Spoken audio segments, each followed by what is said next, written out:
Hi, I'm Dr. Bruce Chalmer. So you're trying to get your reluctant guy to do couples therapy with you. You've suggested, requested, cajoled, demanded, bribed, threatened.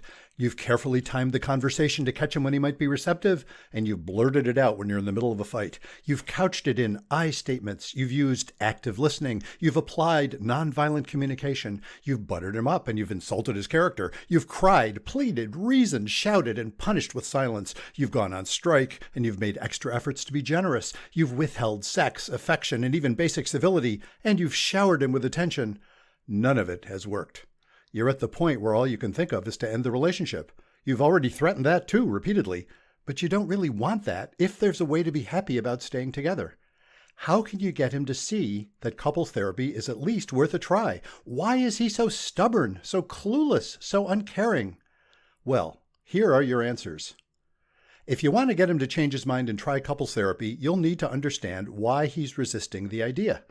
I've asked lots of women over the years why they think their guy resisted coming to couples therapy. Here's a top 10 list of their theories based on what they hear from the men they're trying to convince. Number 10. He won't go to therapy because men don't like asking for directions. It threatens their masculinity. Number 9. He thinks we should be able to solve our own problems. Number 8. He doesn't want to talk about our personal stuff with a stranger. Number 7. He thinks therapy is for weak, stupid, crazy people. Number 6. He thinks therapy is a waste of time and money. Number 5, he thinks the therapist will side with me and the two of us will gang up on him. Number 4, he thinks therapists, even male ones, are prejudiced against men. Number 3, he thinks the therapist will tell us to break up. Number 2, he tells me the problem is that I'm unhappy, so I should be the one to get therapy. And the number one reason women think men won't do couples therapy? He doesn't care about me, even when I tell him how much pain I'm in. All plausible reasons. In fact, all reasons that men themselves often say. No wonder women think those are the reasons. There's just one catch. Every one of these misses the actual reason completely. I'll get to that actual reason in a moment, but I want to address that number one reason that a lot of women say they think is why he won't come to therapy. He doesn't care. If you really believe your guy doesn't care about you, there's no point trying to get him to couples therapy. If you really believe he doesn't care about you in the sense that he's indifferent to your pain or happiness, leave him. You haven't left him yet, at least in part, because you know that he does care about you. He may not show it much or in ways you want, but the problem isn't lack of caring. He gets angry or shuts down, not because he doesn't care, but because he does. You're important to him, just like he's important to you, or you wouldn't be trying so hard to make things better with him.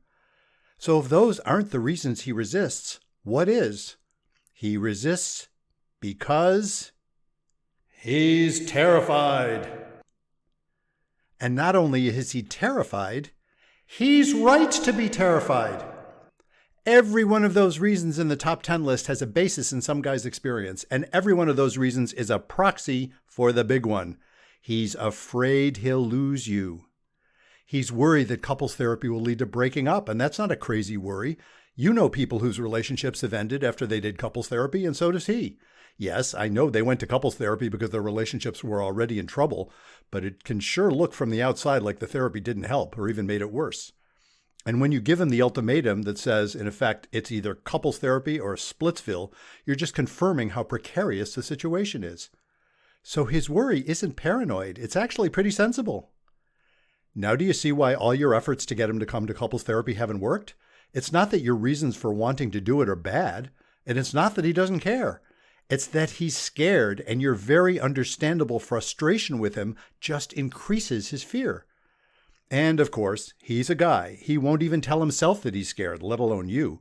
So instead of recognizing his fear, he makes up a lot of objections, all of which have some basis in reality, but none of which actually address his fear.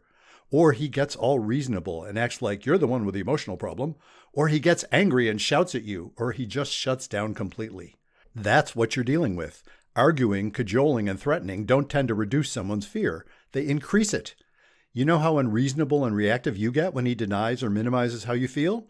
That's how he gets too. The trouble is he doesn't realize that's what he's doing any more than you do when you're doing it. So what do? Do you have to give up what you want? No. What you want isn't crazy or wrong or stupid. If you could accept the situation as it is, you wouldn't be pushing so hard to do something different. Seems like quite the impasse, doesn't it? What you want to try couples therapy makes sense, But his fear of it makes sense too. Think about that. Neither of you is crazy, but you've come up with opposite reactions. Frustrating, yes, but it's also impressive, isn't it? When you recognize what's going on, it brings you to what I like to call the oh shit moment. It's not the oh shit you might say when you hit your thumb with a hammer. Instead, it's more like, oh shit, no wonder we're having this problem. It's oh shit rather than aha, because you haven't solved the problem yet. All you've done is recognize it. But what you've recognized is huge. You've recognized that both of your reactions are valid and understandable. Neither of you is nuts or evil or stupid. And at that moment, you're not fighting anymore. Instead, you're working on a mutual problem. Your guy might not know it yet, but you do. When you really, deeply, truly understand that, you'll stop being angry. You'll be able to breathe and think about the problem in a whole new way. And you'll be able to talk to your guy about it in a whole new way because you'll empathize with his fear, even as you recognize how your own fear has driven your own reactions. You'll stop beating up on yourself and you'll stop beating up on him. You'll face the problem with courage, determination, and compassion for yourself and for him. And amazingly, it only takes one of you to have that realization to change the whole picture. There's no script for what to do or say next. But you don't need one, and it wouldn't help anyway because you can't fake this. What you'll do depends on how you see the situation. Once you've stopped being ruled by frustration, you'll recognize a whole range of options. Of course, one option is to recognize that you've been staying in an abusive relationship and get out of it. Ironically, it's hard to see that when you're consumed with anger and frustration. Assuming you want to stay in the relationship, you might decide to wait and see what happens. You can always bring up the idea of couples therapy later on if you want to. You might decide to tell him about how you've come to recognize that his objections to couples therapy make some sense, even though you still want to do it. You might decide to show him this video and talk about how it changed your thinking. You might decide to tell him that it's a deal breaker for you if he doesn't agree to couples therapy, if that's how you really feel, even though you recognize why he has misgivings about it. But however you handle it, you'll do it in a spirit of acceptance and compassion rather than condemnation and anger. And that can lead the two of you to have the kind of connections you haven't had for a long time, intimate, honest conversations.